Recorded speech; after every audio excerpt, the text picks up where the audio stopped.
नमस्कार दोस्तों, माता वैष्णो देवी के सिक्कों का आध्यात्मिक और धार्मिक महत्व बहुत ही गहरा है, क्योंकि ये सिक्के न केवल पूजनीय धरोहर होते हैं, बल्कि भक्तों के लिए शक्ति, समृद्धि और सौभाग्य का प्रतीक भी माने जाते हैं।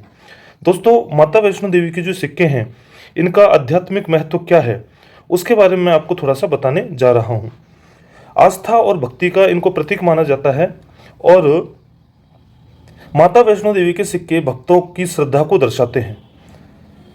यह उन्हें देवी की कृपा का अनुभव कराते हैं। सकारात्मक ऊर्जा का स्रोत भी इनको माना जाता है। कहते हैं, इन सिक्कों को घर पर रखने पर, यदि इन सिक्कों को भक्त लोग अपने घर पर रखते हैं तो सकारात्मक ऊर्जा और आध्यात्मिक शांति का अनुभव होता है। धार्मिक अनुष्ठानों में भी इनका उपयोग किया जाता है। कई लोग इन सिक्कों को पूजा में रखते हैं और इन सिक्कों को पूजा में रखने से इनसे एक पवित्र अनुभव उनको होता है। इन सिक्कों को माता की कृपा का प्रतीक भी माना जाता है। ये जीवन में सुख शांति लाते हैं।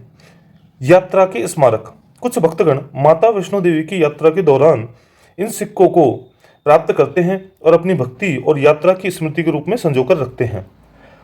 इन सिक्कों को धन और समृद्धि का स्रोत माना जाता है और संकेत भी माना जाता है। मित्रों, जो लोग माता के सिक्कों को तिजोरी, पूजा घर या व्यवसाय स्थल पर रखते हैं तो उससे धन, समृद्धि और सौभाग्य बढ़ता है। दान और उपहार में देना भी शुभ माना जाता है। मित्रों, धार्मिक महत्व से इनको दान और उपहार में अपने प्रियजनों को दिया जाता है और प्रियजनों को इनको देना बहुत ही शुभ माना जाता है। ये देवी के आशीर्वाद का प्रतीक होते हैं। माता वैष्णो देवी के भक्तों के लिए ये केवल एक धातु का टुकड़ा नहीं, अपितु आध्यात्मिक ऊर्जा और धार्मिक विश्वास का प्रतीक है, जो जीवन में शांति, समृद्धि और देवी की कृपा को आकृष्ट करते हैं। अब हम चर्चा करते हैं इस सिक्के के विषय में कुछ विशेष विवरण। मित्रों, इस सिक्के की मुख्य विशेषता है कि माता वैष्णो देवी को केंद्रित करके बनाया गया है। अब इस सिक्के के बारे में हम लोग कुछ विशेष ज्ञान प्राप्त करते हैं। इसकी मुख्य विशेषताएं हैं कि इस पर माता वैष्णो देवी की फोटो बनी हुई है, जो आप देख ही सकते हैं।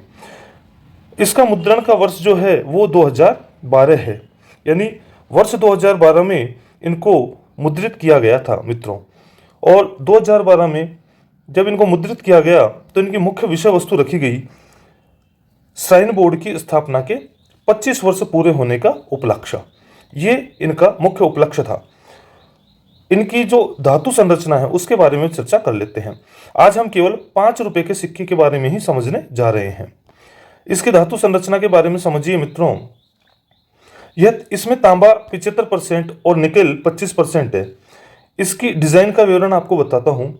इसका जो सामने का भाग है उस पर हम पहले चर्चा कर लेते हैं। इसके सामने के भाग पर आप देखिएगा, यहाँ ऊपर अशोक स्तंभ आपको दिखाई दे रहा होगा और अशोक स्तंभ के नीचे सत्यमेव जयते लिखा हुआ है। इधर भारत लिखा हुआ है और दाईं ओर इंडिया लिखा हुआ है अंग्रेजी में, और यहाँ भारत देवनागरी लिपि में है। नीचे ₹5 ऐसा अंकित है। अब हम इसके पीछे के भाग को देखते हैं मित्रों। जब हम पीछे के भाग की तरफ देखते हैं तो यहाँ पर ऊपर लिखा हुआ है हिंदी में श्री माता वैष्णो देवी श्राइन बोर्ड, और उसके अलावा श्री माता वैष्णो देवी श्राइन बोर्ड ऐसा अंग्रेजी में भी लिखा हुआ है। जब हम देखते हैं सिक्के के निचले भाग को, तो सिक्के के निचले भाग में 1986 से 2012 ऐसा लिखा हुआ है। इसका तात्पर्य यह है कि 1986 में श्राइन बोर्ड की स्थापना हुई और 2012 में उसकी 25वीं वर्षगांठ पूरी हो गई। अब हम इसके व्यास और वजन की चर्चा करते हैं। इसका व्यास यदि हम देखें तो वो 23 mm है और इसका वजन है वो है 6 ग्राम। अब हम चर्चा करते हैं कि यह सिक्का प्रसिद्ध क्यों है। वस्तुतः इसकी प्रसिद्धता का कारण कोई धन संपत्ति इससे मिलने वाली है ऐसा नहीं है, अपितु यह सिक्का श्रद्धालुओं और भक्तों में अत्यधिक प्रसिद्ध है। आगे वाले वीडियो में हम माता वैष्णो देवी के 10 रुपए के सिक्के के बारे में कवर करेंगे। तो दोस्तों, आप लोग वीडियोज पर इसी प्रकार बने रहना। आपको एक से एक शानदार जानकारियां मैं देता रहूंगा। हार्दिक धन्यवाद।